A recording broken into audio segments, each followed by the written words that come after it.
guys, let's take the very cool flamenco form called tangos and in 7 steps build up to kind of a complicated, advanced version of the compás, which is what we call the main rhythmic idea of these flamenco forms. So we're going to start out really easy, and if somewhere along the way you get stuck, just stay there until you can do it, and you'll be able to add the next element. So first off, we're going to need these 2 chords, a B flat major chord, played like this. This is really just an A chord that's been raised up 1 fret. Fortunately though, in Spanish guitar and flamenco, we don't really have to play it this way. We'll do this. So that makes it easier to play, and it makes it more harmonically complex. We have this open E string, which we could call a sharp 11 over that chord, and the D string is also open.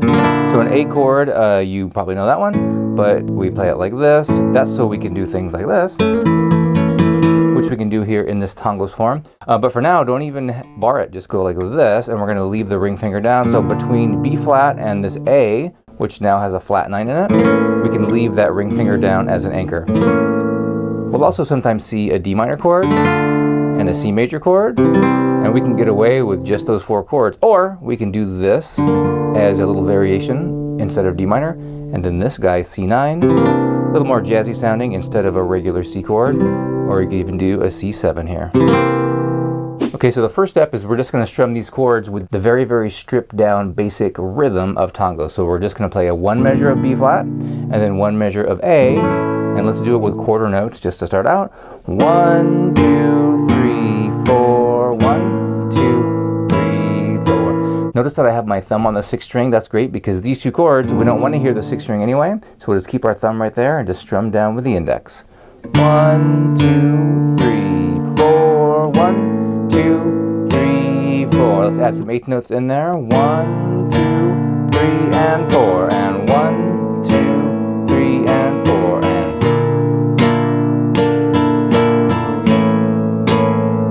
go to D minor. This is kind of a little bridge section.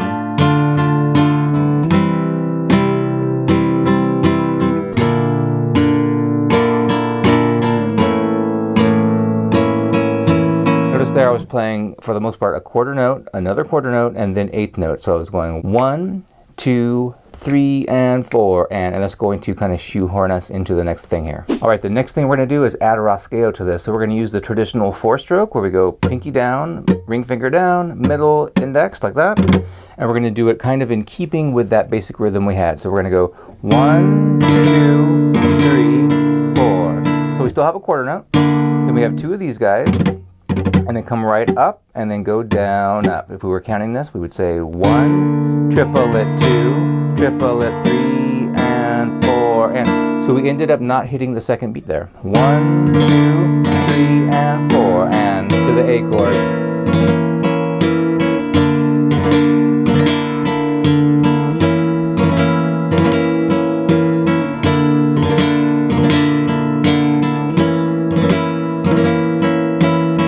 Do this chord transition, which we can do from time to time, which is what we call the Andalusian cadence. Only this time let's do it with these variations I showed at the beginning.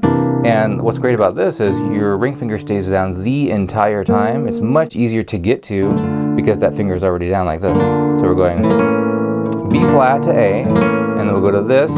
If you want a name for this, that would be a B flat chord over D. So B flat slash D. The inversion of a B flat chord, and then C9. See, those 2 fingers can stay. Then we got B flat, fingers are still down, and then A. So we're going to do that with our step 2 rhythm here. 1, 2, 3, and 4, and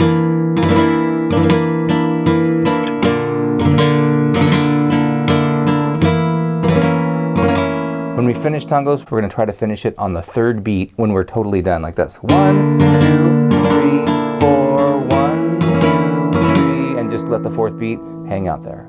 Step 3 is adding a golpe on the 1st beat. That's where we tap with our ring finger like this. Try not to leave it there when you tap, take it off. It's almost like a circular kind of motion, I think, when you get it going, when you do a bunch of them at the same time.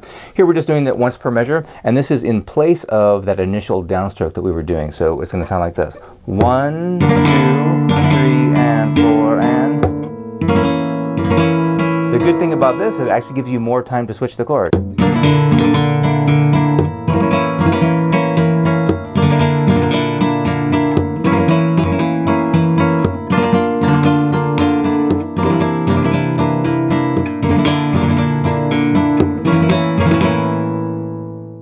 often in tangos, especially if you're playing to like a palmas backing track, there is no first beat, so it's kind of weird right there. It's kind of blank on the 1. Okay, we're getting a little more complicated as we go. Now we're going to change to a different rascaleado, which is kind of a more modern sound. We're going to go up with the index, down with the ring finger, and down with the index for this galloping kind of sound. But we're still tapping on the first beat like this. 1 and a 2 and a 3 and 4 and.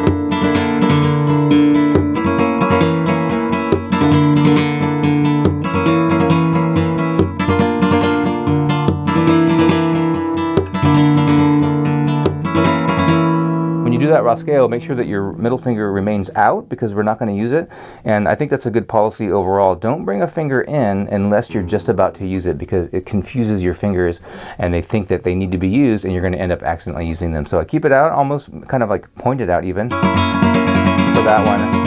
Interesting rascaleado technique. I think it makes sense though, because our middle finger is so much longer than, or a little bit at least, longer than the other fingers, but the index and the ring are almost exactly, for most people, the same length, so it actually kind of feels kind of balanced and smooth to use those 2 fingers. Okay, number 5 here is adding bass notes. It's going to be in the form of just a regular old bass note at first, and then we're going to do some slurs with them, and slurs are hammer-ons or pull-offs, and you have a lot of options here. Once we know kind of a few of the notes that we can use, we can just kind of change it up every time, and that's what's so cool about flamenco in general. It's like you don't always have to play the same thing twice, and if something's too hard, you can always play an easier version of it, and that's the whole point here. If you get stuck on one of these, you might have to spend 3 weeks just getting what we did earlier down, and that's totally fine. Come back later when you have that, and then add the new elements as they become more comfortable.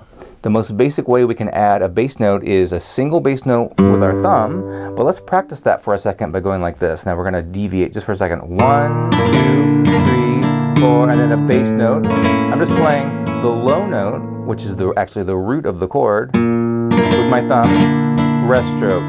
Good little practice. So that's more complicated in itself because we're not just whacking wildly at a string. Now we have to isolate a single string and then go into another technique. Now I'm back to what we did in number 2 here, just a straight up traditional rascaleado, just making it simple. 1, 2, 3, 4, 1, 2, 3, 4. Okay, jumping back to where we were, we had this, 1, 2, 3, 4. We're gonna add this guy here on the 4th beat, and then we're gonna go to A on the 1st beat, like this. 1, 2, 3, 4, 1, 2, 3, 4.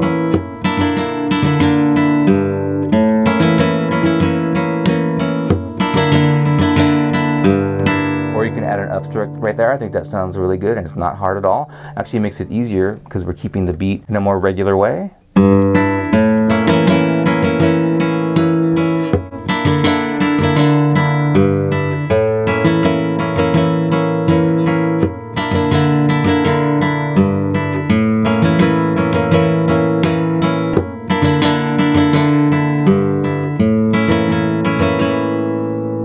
Notice again right there, I landed on the 3. 1 and a 2 and a 3, 4. Okay, we're still on number 5 because we're going to add some slurs to this now. So instead of just going like this note, and notice by the way that I'm keeping that chord down. So what a lot of people do when they're first learning this is they'll take everything off, or they'll only have that finger down. But we still want to be hearing these notes ringing out if we can. And in fact, this finger is going to stay anyway because it's in that next chord, right? So we want to go like that, and you're holding a lot of fingers down, and unfortunately we have to bend our wrist out a little bit, which is really bad news most of the time. So that's why a lot of people play tangos with a capo on the 3rd fret, 2nd or 1st fret, and it just gives you a little bit less tension there on your wrist. But I'm playing it without a capo because you might not have one, so if you want to play along. But it's not going to kill you, and just make sure that you are as curved as you can be on these fingers. Then that allows you to straighten your wrist a little bit, and I think that's really important. But sometimes, to veer into not flamenco, we have to bend our wrist. There's just no way around it. But always come back when you can to the regular relaxed position. Okay, this slur is going to go like this: 1, 2, 3, 4, and 1. Speaking of having to bend your wrist a little bit more, just for that instant, notice I didn't stay there. Come back and kind of relax it back. So we're going to go 1, 2, 3, 4, and 1.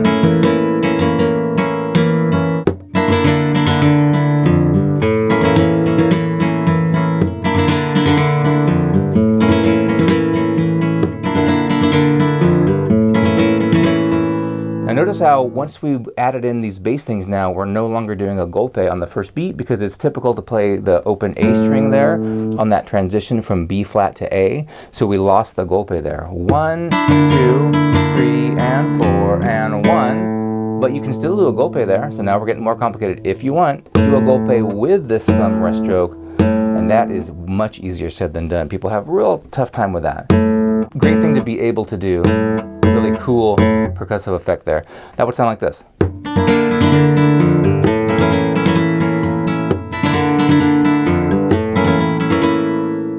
Okay, for number 6, we're going to add some syncopation in here. So this is really not so much of a technique thing. It's a little bit more conceptual. We're going to go to the root of that A chord a half beat early, and that's the kind of thing you would hear in a bossa nova. Anticipation, right? 1, 2, 3, and 4, and 1, 2, 3, and 4. Hear the chord changing on the and of 4. 1, 2, 3, and. That's our anticipation. We're going to kind of do that here. We're going to go 1, 2, 3, 4, and. Okay. Now, we started off with a 4-stroke rascaleado, pinky, ring, middle, index. Then we started doing this index, ring, index one, up, down, down. Let's blend them together. Let's do the modern quote-unquote one on the B flat, and then on the A one, we'll throw in one of these with all the elements that we've done so far.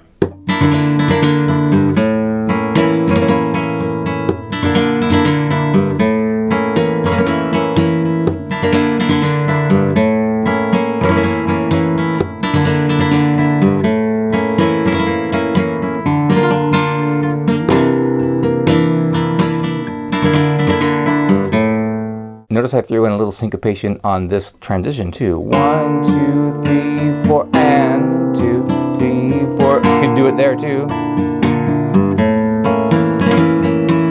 The more traditional flamenco stuff, they don't do that so much, so you can kind of really tell. That's one of the hallmarks of more modern flamenco. More syncopation and a little more kind of jazz harmonies thrown in there, but fundamentally it's the same idea. For the final, more advanced example of our tangos compás, here we're going to throw in some more elements. So what I'm going to call an internal slur. I'm doing a pull off there inside this chord. Also going to do a pull off inside this one. Pulls off to the open G there. We're also going to add the triplet rascaleado. That's this thing, up with the thumb, down with the middle, down with the thumb, for a nice flourish here. And we're going to end with what's called the llamado, the call, where we go like this. There's that triplet rascaleado right there. On this chord, notice when I just moved it, I changed the fingering here. If we take this chord like we've been doing it, and you slide it up, there's a little bit of a problem there. It doesn't match what we want the chord really to be as much. It still doesn't sound that bad. But go back to this, and here's a substitute for the B flat, kind of. You can put your ring finger here on the 4 string, and now it becomes movable, which is kind of cool when you want to do things like this. Chromatic things that maybe you've heard before. We have the open G string the whole time there, and the open E string. So we're going 1, 2, 3, 4. There was some syncopation there too. 1, 2, 3, 4, 1, and. But let's look at the full example now. Number 7 of our 7 levels of tangos.